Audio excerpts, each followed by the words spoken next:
Well, I have a lot of respect for Vanderbilt. They really didn't do anything. They just saw us as lined up, and they pressured us some, and basically watched us take turns screwing up, playing timid, and sitting on the sideline with blank, wide-eyed faces. And I'm getting sick and tired of that. Mike, you just mentioned the sitting on the sidelines, the blank and wide faces. How do you, as a coach, kind of address that type of thing, and what goes into fixing something like that? Well, there's a certain amount of trial and error. You start out by trying to be really nice. Do I think I can? Kind of a training wheels approach, which we're definitely in the training wheels stage. But suffice it to say, it's going to get a little more aggressive than that. Mike, you kind of touched on it there, but when you look at your schedule and what you got left, you go out and put up 204 yards against a team like Vanderbilt, and I know you had some guys out, but what do you do to fix that and going forward and get that offense moving a little bit more consistently like it did in the first half, but maybe not so much in the second half? I think I pretty well covered that. Let's go ahead and go to the next question. We talked about great effort. Showed a video of Ed Reed, who is like one of the greatest football players ever.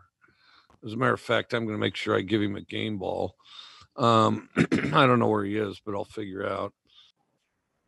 Mike, I know it's not your job to appease a fan base or to, calm anyone's concerns, whether that's fans, media, whoever it is, but what's your message to those who are looking at the last 4 or 5 games and saying, I don't know if, what he's trying to do here is something that can work in a place like Mississippi State? Well, I mean, every job that I've ever had, all I promised was to give my very best, and they've certainly gotten that. And so, but I get a kick out of, fans feel like they're upset about something. They ought to try it from the coaches and players standpoint. I talked about it on the radio show. It's like breakfast. The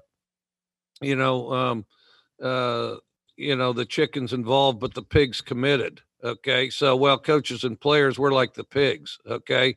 And, but I certainly appreciate our fan support. There were cowbells. I thought we had a great crowd. I thought they did a great job as far as lifting our team at key times, inspiring us on all sides of the ball, because there were key contributions on all 3 sides of the ball. And that was key. And then, but those that aren't on board or impatient, maybe they can select another team, or maybe they can go coach their own team. And I think that, and then, you can evaluate how their team does and see how it all shakes out.